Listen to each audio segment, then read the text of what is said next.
Hello and welcome. Tonight, former President Olusegun Obasanjo renews his call for homegrown democracy by African nations, says there is need to re-examine Western model of the concept and come up with one suitable to Africans.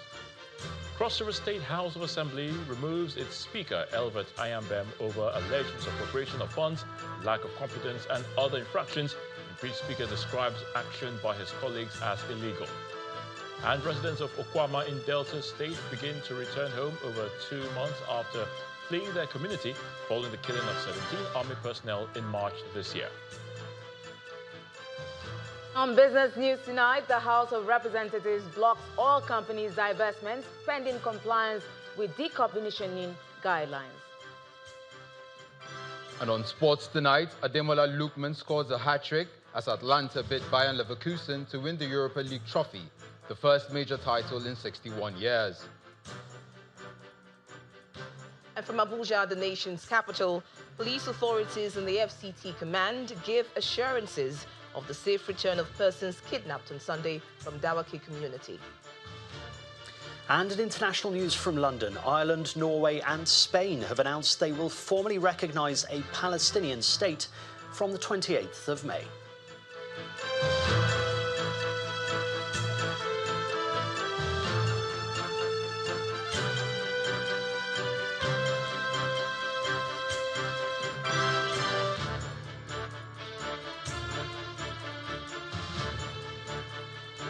We begin from the nation's capital, where former President Olusegun Obasanjo is advocating a re-examination of the model of democracy inherited from the West by African nations. He made this call at a one-day summit on the state of democracy on the continent in Abuja. According to the former president, Africa must evolve a version of the democracy that suits its people. At the event, President Bola Tinubu, represented by Vice President Kashim Shettima, called for the strengthening of regional economic communities to drive integration and trade ties among African nations. Our State House correspondent, Emperor Simon, reports. Democracy in Africa is the thrust of this one-day summit in Abuja. President Bola Tinubu is represented by Vice President Kashim Shettima at the event, which has dignitaries from all walks of life, including former President Olusegun Obasanjo. I bring you warm greetings. Between 2019 and 2023, Africa has witnessed at least 11 coups, and this wave of military putches raises the question of how well Africa has fared with democracy. These challenges or failures manifest in the inability to promote credible elections, inclusiveness, improved prosperity, and meaningful transformation and stability on the continent. Today, the people of West Africa paint a clear picture of a gathering crisis. Strong men and authoritarian governments are gaining power, and civilian rulers, civil society leaders, and human rights advocates are being silenced as they sound the alarm. For former President Obasanjo, democracy will be effective if built on good leadership, strong institutions, the rule of law, and people-centered governance. Hope is the oxygen of democracy. And if you lose hope, then your democracy is dying. And what we find is that our youth particularly are losing hope and interest in democracy. And we have to do something about that. He calls for a contextual democracy that addresses the peculiarities of Africans. The rethinking of liberal democracy should be focused on Africanizing a universal political system based on African realities and peculiarities. The context and the content must be interrogated, suitably and appropriately placed to serve our purpose. President Bola Tinubu, speaking through his vice, says democracy is better than the military rule as he advocates the revitalization of regional communities in Africa to bolster trade and integration. Today we have recorded 25 years of unbroken democratic governance.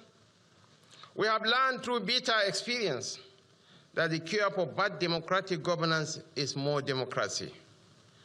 is one of our most profound intellectuals, the late Professor Claude Ake, once famously opined that people must learn to become their own political messiahs from bad governance. This can only be done through the instrumentality of democracy. The takeaway from this summit is that for democracy to have impact in Africa, and Nigeria in particular, leaders must emerge through a free, fair and credible election that reflects the people's will. Empress Simon, Channels Television News. Meanwhile, the Secretary to the Government of the Federation, Senator George Akume, has been speaking of the President's commitment to true federalism, which he says has led to state governments getting more funds to run their affairs. Senator Okuama said this in Abuja at a media briefing to herald the first-year anniversary of the administration of President Bola Tinubu. At the event, also attended by the Ministers of Information, Budget and Economic Planning, and the Minister of State for the Federal Capital Territory, the SGF urged Nigerians to continue to support the administration to deliver on its renewed hope agenda. Our correspondent, Delia Mayeni, reports.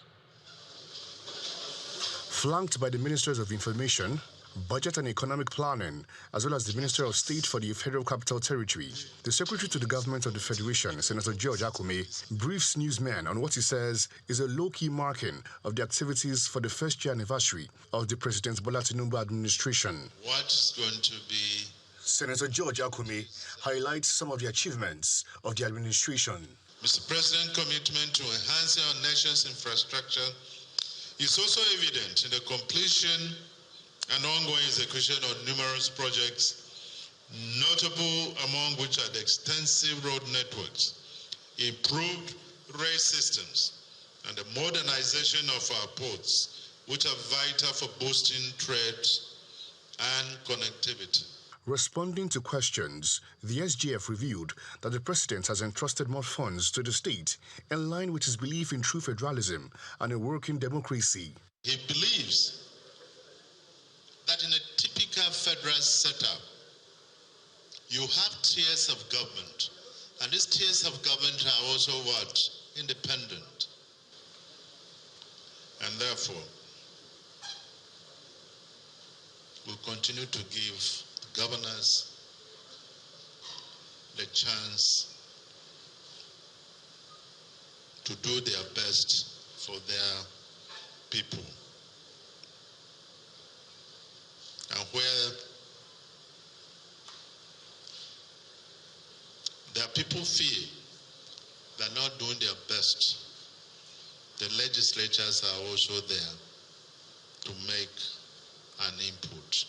The Minister of Information, who had earlier set the tone for the gathering, has a message for journalists. All the time, he has directed that we must continue to ensure that information that is useful to the people is provided to the people honestly, timely, and responsibly. In turn, we also request you, distinguished members of the media, to please keep focus by reporting honestly, responsibly, and also with a deep sense of patriotism for our dear nation. While this World Press Conference was called to roll out activities to mark the first-year anniversary of the administration of President Bola Tinubu, the Ministry of Information says that from tomorrow, ministers in the cabinet will come here and tell Nigerians what they've done in their ministries in line with the renewed hope agenda of the administration. Delia Mayeni, Channels Television News. Ahead of the first-year anniversary of the present administration, the Arewa Consultative Forum is raising concerns about the rising cost of living and economic hardship being experienced by Nigerians. Now, the group is blaming the situation on the recent policies put in place by the federal government under President Bola Tinubu. It made this position known in a communique read by the National Publicity Secretary of the Forum, Professor Tukur Muhammad Baba, after its National Executive Council meeting in Kaduna. The immediate causes of the problems have been policies put in place by government over the past month, including but not confined to the removal of subsidies from the prices of petroleum products, floating of the naira, and astronomical high in the cost of poorly supplied electricity, increasing tariffs and taxes against a seemingly insensitive profligacy in spending by public officials, to list a few. 3, NEC acknowledges the efforts of the federal, state, and to a little extent local governments that have been making efforts to tackle the problems identified above. However, overall, it is undeniable, perhaps due to the quantum and widening dimension of the problems, that the public policy response to the problems remain weak and ineffective at best. 4, NEC views with grave concern, regrets and decries the continuing deterioration or even escalation in the spate of insecurity-related incidents in all 3 geopolitical zones under which the northern states are grouped. These problems reflect on the region's cascading political, social, and economic challenges. In the meantime, the organized labor, made up of the Nigeria Labour Congress and the Trade Union Congress, have again rejected a new offer of 57,000 naira minimum wage by the government. This comes as Labour today shifted ground from its initial 615,000 naira to 497,000 naira in the ongoing negotiation, which continues in Abuja. Channels Television gathered that the federal government and the organized private sector side of the negotiation proposed a 57,000 naira monthly minimum wage as against the 54,000 they proposed on Tuesday when the committee resumed negotiations. According to him, the organized labor also saw reasons to drop their demand from the initial 615,000 naira minimum wage to 497,000 naira. Now, the committee is yet to agree on a new minimum wage, even though it's less than 10 days to the month-ending deadline that the labor unions gave to the government to conclude the negotiations. Over now to Cross River, where the State House of Assembly today impeached its Speaker, Mr. Elvert Ayambem. Now, the Speaker was removed during plenary today by 17 out of 25 members of the House over allegations of misappropriation of funds.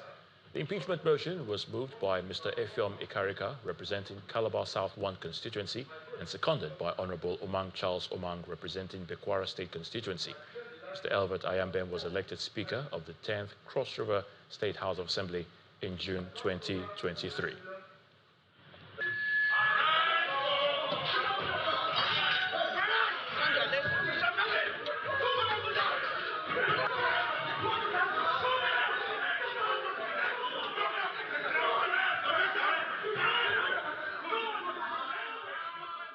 During the proceeding, a scuffle ensued as a member went for the mace but was wrestled to the ground by one of his colleagues who snatched the mace from him. Reacting to the development in the statement, the impeached speaker says the action did not follow due process and that it was illegal. According to Mr. Ayambem, what happened during the plenary is a ridiculous charade with no constitutional basis. He says the impeachment and replacement remain speculative, and he urged the general public to dismiss any notion of a crisis in the Assembly. To the judiciary, the tax evasion case involving Binance Holdings Limited and its executives has been stalled at the Federal High Court, Abuja, after one of its staff, Tigran Gambayan, failed to show up in court. Mr. Gambayan, a top Binance executive, was billed to appear in court for arraignment after he was served with the charges leveled against him by the Federal Inland Revenue Service, the FIRS. Now, the company was sued by the FIRS for tax evasion alongside officials of the company, Tigran Gambayan and Nadeem Anjawala, who fled the country on March the 22nd this year. Binance is facing a 4-count charge after being accused of failing to register with the FIRS for the purpose of paying all relevant taxes administered by the service. Mr. Gambayan's counsel told the court that his client was not produced by the correctional center and asked for adjournment, promising to ensure that the defendant is present in court on the adjourned date of June the 14th this year. In part 2 after the break, residents of Okuama in Delta State begin to return home after 2 months after fleeing their community following the killing of 17 army personnel in March this year. Please stay with us.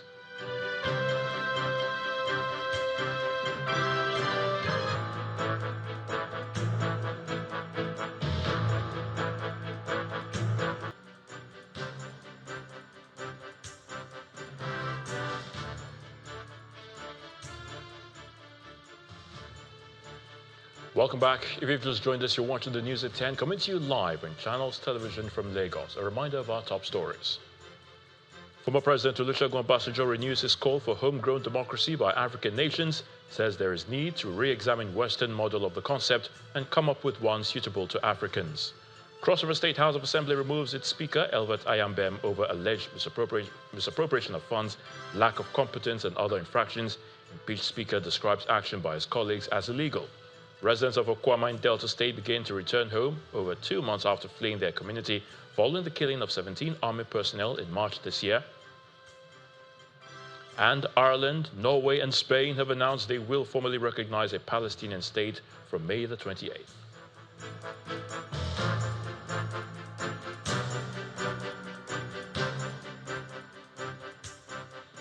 In Delta State, the displaced natives of Okuama community have begun to return to their community, which was destroyed following the killing of 17 army personnel in March this year.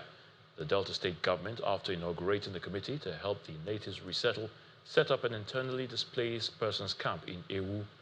However, this development has met with divergent reactions, as some of them have resolved not to live in the camps provided by the government.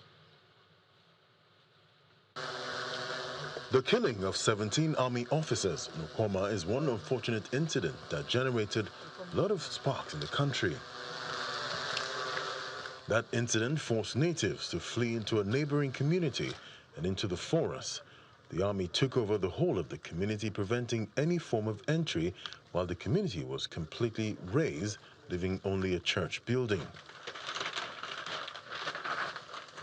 A few weeks after, Governor Sheriff Oborevore announces the withdrawal of the army from the community. He also visits and later inaugurates a committee to see to the resettlement of the displaced residents. 3 weeks after it was set up, the internally displaced persons camp in Ewu, Igeli South Local Government Area, is ready to accommodate the natives of Okuama community who have been living in the forest. Basic needs such as food and water already provided. The committee makes an appeal for victims to move into the camp, which is a short-term arrangement for their immediate comfort. What you are seeing here is maybe a first step to a long-term solution. Just the first step to a long-term solution. And don't forget that this committee was empaneled while they were still in the bush. It was not empaneled when they were already out of the bush. That is, the army had left the community and then they were out for them to even be engaged. Nobody could engage them as at the time this committee was empaneled. And the mandate of this committee is to ensure that they got off the bush from the forest to stay in a habitable place while they look at the more substantive issue of bringing that community that has been completely destroyed, according to you, that the only building standing is the church building, to bring it to at least baseline condition, which is the intention of government.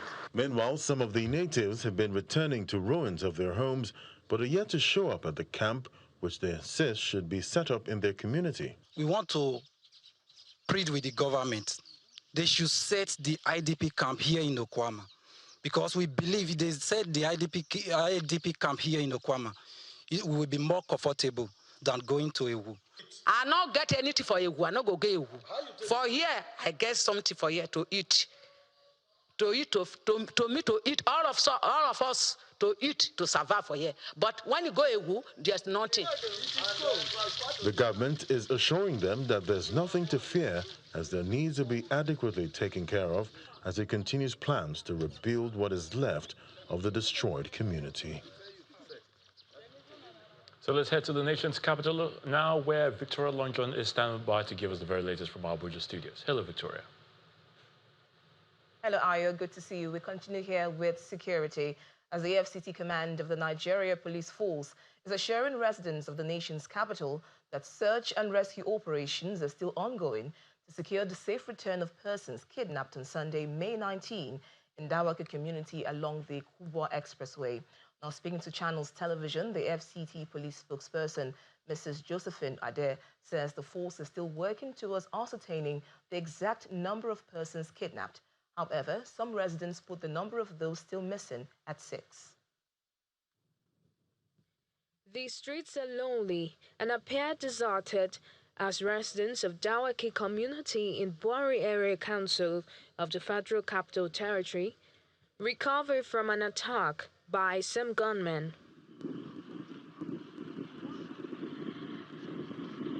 Calm has since returned to the community, and the residents are counting their losses days after the attack. Journalists that has come here, they are watching what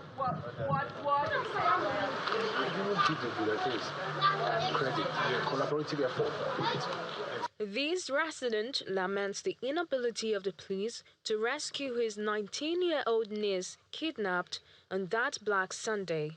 Till now, my niece is nowhere to be found. Alongside with the security man of my house, they are still missing. And a few other neighbors in the neighborhood too.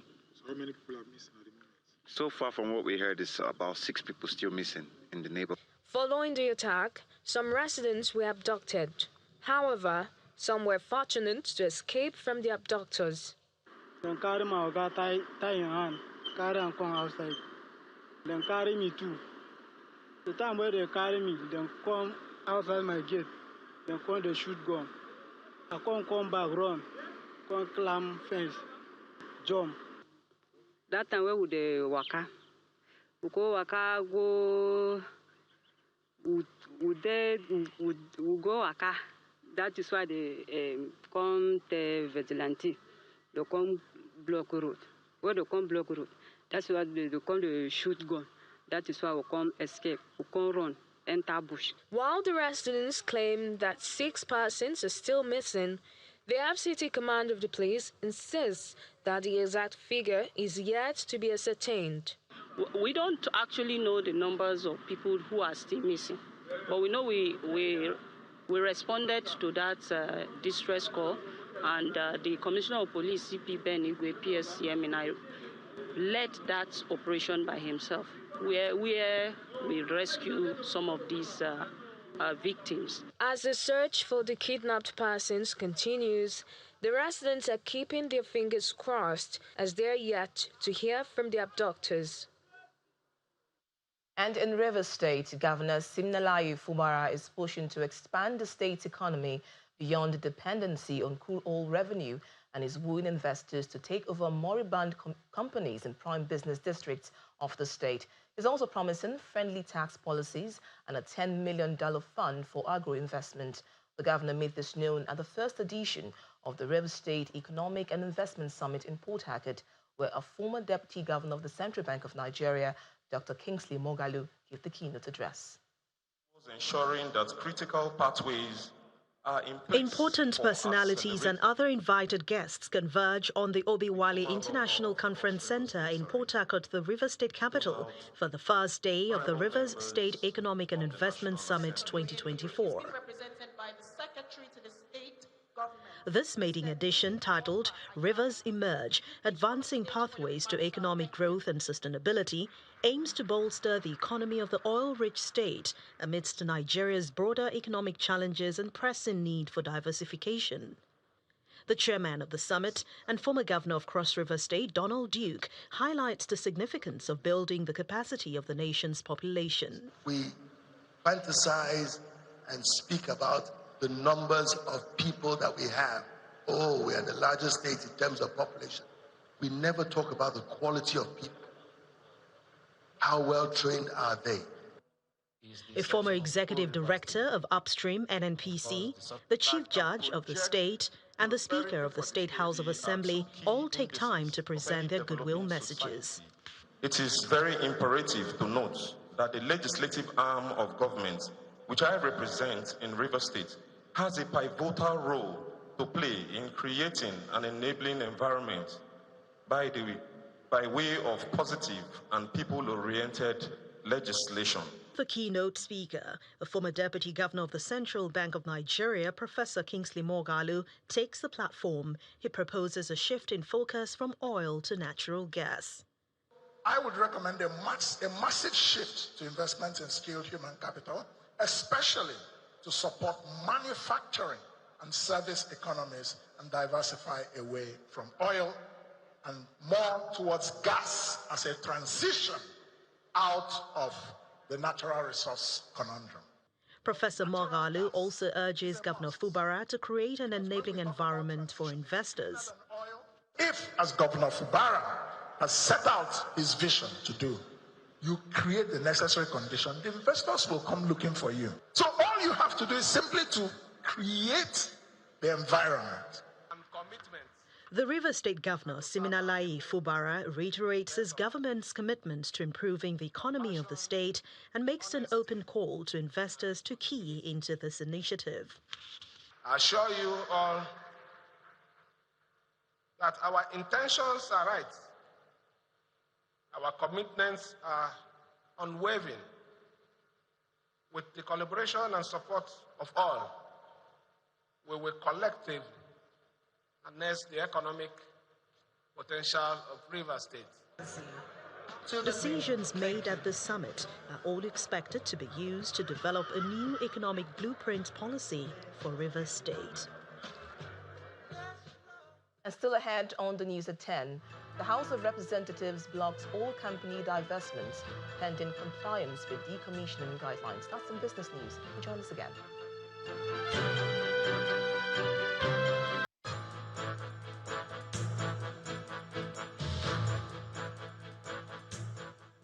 Welcome back. You're watching News at 10 live on Channels Television. To company news now. The financial accounts of the Bank of Industry for December 31, 2023 shows an impressive financial performance, with disbursements to large, medium and small and micro enterprises advancing credit amounting to 496 billion naira. Now speaking during the bank's 64th annual general meeting in Abuja, the chairman of the shareholders committee, Mr. Mohammed Bala, says the loans were targeted at 75,809 beneficiaries. Nigeria's oldest and largest development financial institution, the Bank of Industry, is holding this 64th annual general meeting amidst recent development in the global and domestic markets, which has pushed the bank into doing better. Shareholders and the management team of the bank are looking at the books to assess the performance of the bank in 2023. The bank takes pride in the fact that its intervention is yielding positive results, serving as a major backbone to the nation's industrial development agenda. The bank disbursement profile in the year improved significantly as the bank disbursed the sum of 496.717 billion to 75,809 beneficiaries in 2023. This resulted in the creation of an estimated 2.193895 direct and indirect jobs. Also, the bank's balance sheet has shown strong resilience. This is just as its profit before tax grew by over 117%. I'm pleased to announce that the group's total asset grew by 64.6% from 2.37 trillion in 2022 to 3.91 trillion in 2023. Total assets increased by 64.6% from 2.37 trillion to 3.91 trillion between 2022 and 2023, respectively. After the event, the managing director of the Bank of Industry shares his thoughts on why the bank has continued to stay on the path of growth, as well as its plan for the year 2024. We intend to increase the amount of lending to the MSME sector. We are focused on thematic areas: youth and skills development, climate and sustainability, gender, digital economy, infrastructure development, and so on and so forth. The management of the bank remains confident of an improved outlook in 2024, while promising to deliver on its mandate to strengthen the micro, small and medium enterprises. And to more company news, one of Nigeria's manufacturers of laundry essentials, personal care and hygiene products, Aspera Nigeria Limited, makers of Viva detergent, has unveiled the Viva Laundromat for students of Bayero University, Kano.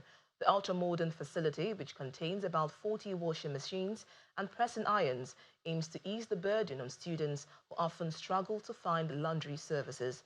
The Vice-Chancellor, Professor Sagir Abbas, and other top officials of the university witnessed the landmark event. Students of Bayero University, Kano, can now enjoy free laundry services as Aspira Nigeria Limited, maker of detergent brand Viva, has set up a fully furnished laundromat. The Vice-Chancellor of the university is leading the dignitaries for the unveiling ceremony.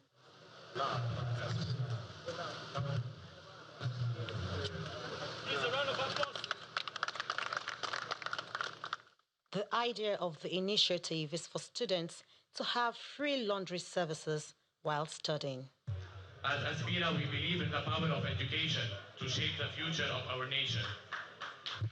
Supporting students in their academic journey is crucial for building a stronger, more prosperous Nigeria. By providing essential services like this laundromat, we aim to ease the daily challenges students face, allowing them to focus more on their studies. We recognize the challenges that students face, juggling academic pursuits with the demands of daily life. Laundry should be the least of their worries. Hence, we are providing a solution, a haven where students can wash their clothes free of charge without the burden of costs. The school management appreciates the gesture, highlighting the impact of the initiative on the academic performance of the students. This project is a project that will undoubtedly enhance the quality of life for the students and staff of Bayero University, Kano. The commissioning of the new ultra-modern laundry facility, generously donated by Aspira Nigeria Limited, marks a significant milestone in our continuous effort to improve the infrastructure and services of Bayero University, Kano. The initiative follows previous launch at the University of Lagos and the University of Ibadan. And that's it from the nation's capital. It's now back to you, Ayo, for the rest of the news at 10. And thank you so much, Victoria. Stanbic IBTC Bank has held the 7th edition of its leadership series for university students at the multi-purpose hall of the University of Lagos. Delivering his address at this year's event, Chief Executive of Stanbic IBTC Holdings PLC, Demola Shogunle, says the series is put together to prepare the students for life outside of the four walls of the university. The 2024 edition of Stanbic IBTC Leadership Series is holding here at the multipurpose hall of the University of Lagos, Akoka. Students from the University of Lagos and other institutions within the Yaba circuit are present, and going by the array of speakers lined up, the students are optimistic that the session will be one to remember. Please make the applause louder. You can add a bit of a shout. The Chief Executive Officer of Stanbic IBTC Holdings PLC, Mr. Demola Shogunle, takes the stage to present his opening speech. Do not stop learning. Continuous learning, continuous improvement can only get you, to higher level of continuous, growth. Whatever you've got, knowledge and application of knowledge is very, very important. After the opening remarks, a youth development advocate, Oyinkosola Oni, gives a pep talk on how these young persons can recognize and maximize the opportunities that come their way. I think academic success is very, very important. So definitely try and see how to make the best of when you're in school. But I think at the end of the day, too, you also want to make sure you're employable. And I'm hoping that we can also touch more on that. But in terms of mistakes, I think that's something to learn from. Just make sure that wherever you are, you want to maximize that. You want to maximize every opportunity that you get. And I think this also connects to something. The 2024 Stanbic IBTC Leadership Series is not all about speeches, as music and dance competition feature.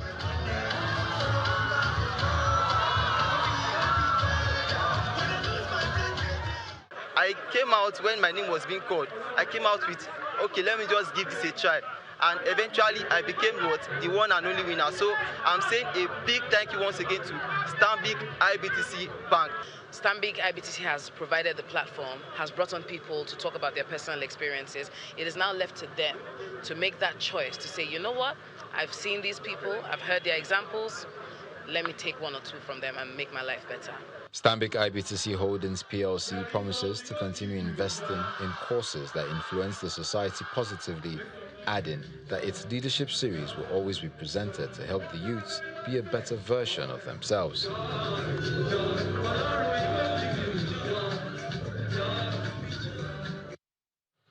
Business News is up next with Will Ibong.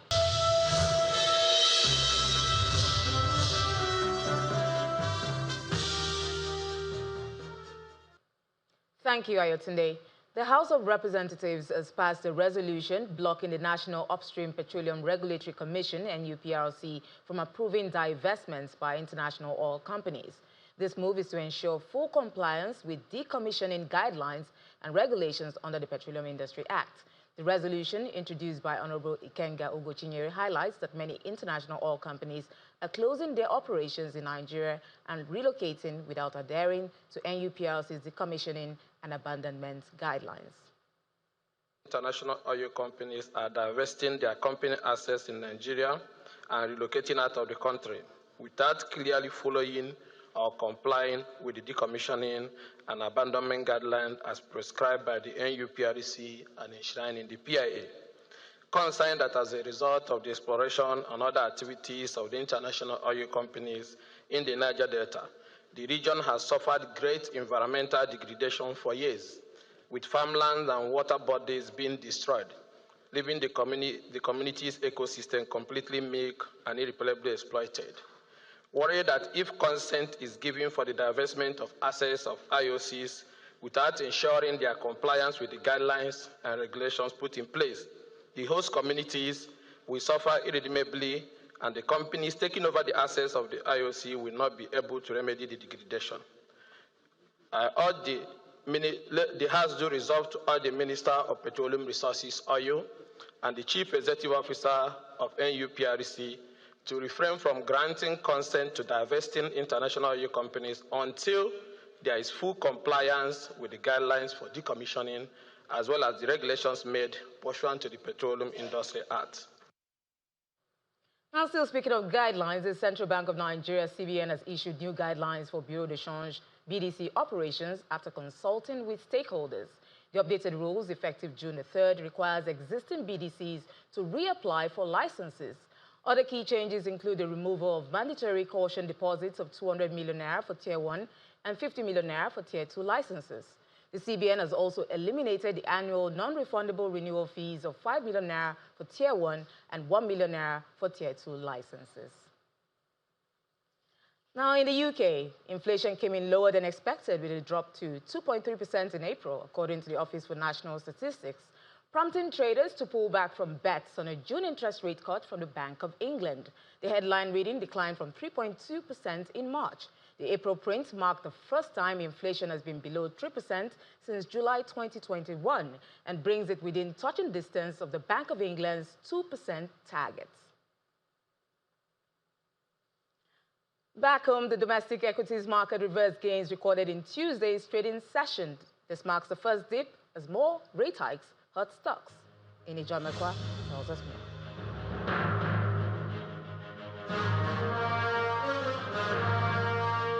Good evening, everyone. Welcome to the stock market report. Well, the tide has changed at the NGX. We are back to the red color, and that's because of the figures. Or can we connect this to the interest rate hike from the CBN or MPC CBN that happened yesterday? I don't know if we can directly connect, but what we know is that the figures dropped today, except for Accessco. Accessco was the only one in the green. FBN Holding was down. UBA, GTCO, Zenith Bank all dropped today. And so we see that the all share index closed in the red, even though we're positive at intraday. So we see 0.16% in the red, 98,129.16. But thankfully, we still have the market cap around 55 trillion naira, 55.5 trillion naira. The sectors gives us more details. As expected, when the figures are down, banking is down more than 2%. Consumer goods is, however, slightly up. That's because of Nigerian breweries. It gained 3.46%, while oil and gas is undecided, as that seems to be what it's been looking at in recent times. And so for the first time in 2 trading sessions, we see the bear taking over.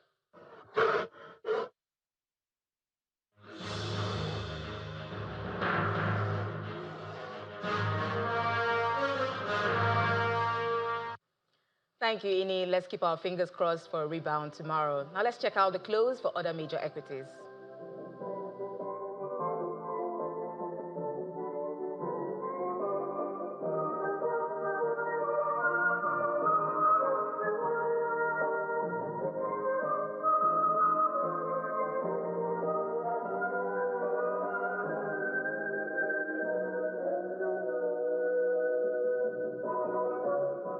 And that's it on business. It's back to you, Ayotunde.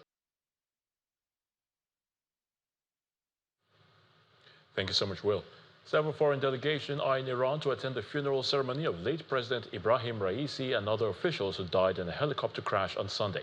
Thousands of Iranians also gathered in Tehran's Freedom Square to mourn the late president. Here's Sami Pusi with other international news in Around the World in 5. Good evening and welcome to the channel's studios here in London with your international news around the world in 5. Ireland, Norway and Spain have announced they will formally recognise a Palestinian state from the 28th of May. Del sentir mayoritario del pueblo español, el próximo martes. Spain and Ireland said the decision was not against Israel nor in favour of Hamas, but rather in support of peace.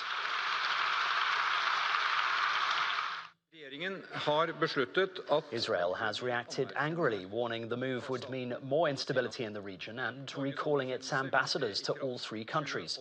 Both Hamas and its rival, the Palestinian Authority, have welcomed the recognition. Norway was first to make its announcement in a move coordinated with the other 2 countries. Today, we use the same language to support the recognition of Palestine as a state. We do so because we believe in freedom and justice as the fundamental principles of international law, and because we believe that permanent peace can only be secured upon the basis of the free will. Meanwhile, the UN says food distribution in the southern Gazan city of Rafah has been suspended due to a lack of supplies and insecurity. The UN Agency for Palestinian Refugees, UNRWA, warned its distribution centre and a World Food Programme warehouse were now inaccessible because of the ongoing Israeli military operation against Hamas in eastern Rafah. At least 815,000 of the more than 1 million people taking refuge in Rafah have fled since the Israeli operation began 2 weeks ago. The news came as the US said it did not believe any of the aid that had entered northern Gaza through a newly completed floating pier had been distributed to Palestinians by humanitarian organizations. Iran's supreme leader has presided over a funeral for the country's late president, foreign minister and others killed in a helicopter crash on Sunday. Ayatollah Ali Khamenei led prayers at Tehran University, where caskets carrying the dead were draped in Iranian flags. President Ibrahim Raisi died alongside Iran's foreign minister and 6 others in a helicopter crash near the border with Azerbaijan. Authorities had warned against demonstrations against the funeral procession and insults posted online. Iran's acting president, Mohammad Mokhber, stood nearby and openly wept during the service. A tornado has killed multiple people in a small Iowa town as powerful storms swept through the Midwest of the USA. We're gonna miss the right side. Debris coming down! Homes and businesses in Greenfield were destroyed, cars smashed and debris strewn across the landscape. Iowa police confirmed the fatalities at a news briefing, but were unable to say how many. Nebraska, Illinois, and Wisconsin were also hit by tornadoes, heavy rain, and power cuts. Video footage showing the devastation across Iowa depicted flattened buildings, overturned cars, and broken wind turbines. Passengers on a flight heading from London to Singapore have recounted scenes of absolute terror, with one passenger saying he saw a woman with an awful gash to her head and another screaming in agony. More than 140 travellers and crew members who were on board the flight hit by severe turbulence landed in Singapore on a relief flight earlier this morning. A 73-year-old British man, Jeff Kitchen, died from a suspected heart attack on board, while several others remain seriously injured. The Singapore-bound Boeing plane diverted to Bangkok following the mid-air incident. And a single feather of the now extinct New Zealand Hoya bird has set a world record after being sold for 46,000 New Zealand dollars at auction. The Hoya bird was sacred to the Maori people. Their feathers were often worn as headpieces by chiefs and their families, and also gifted or traded. Its last confirmed sighting was back in 1907, but unconfirmed sightings were reported for 20 to 30 years after that. The feather, initially expected to fetch up to 3,000 New Zealand dollars, broke the previous record, which was for a feather of the same species, by 450%. And that's your international news around the world in 5. Now back to the channel's studios in Lagos.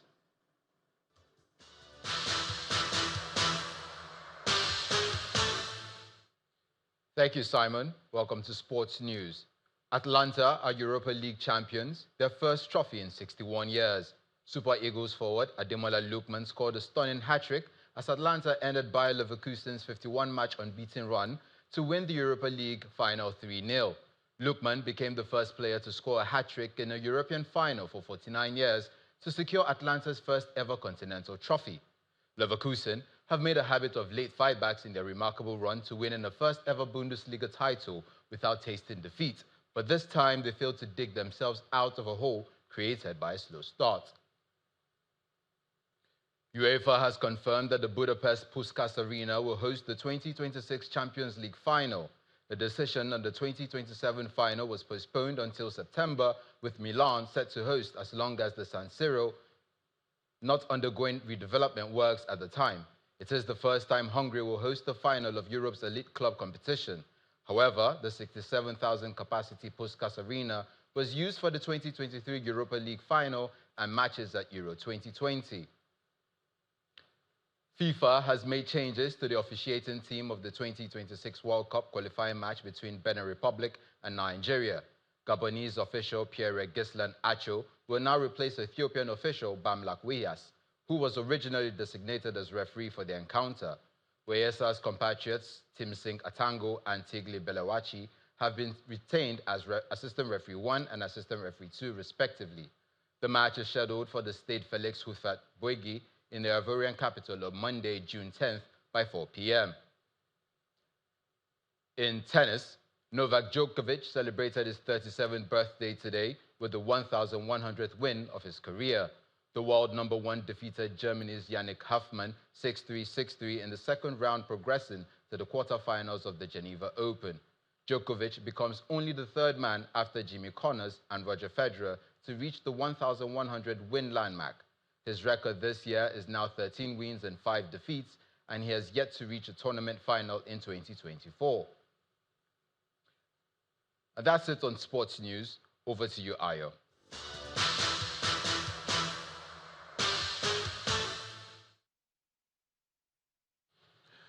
Many thanks, Dominic. And the main news again.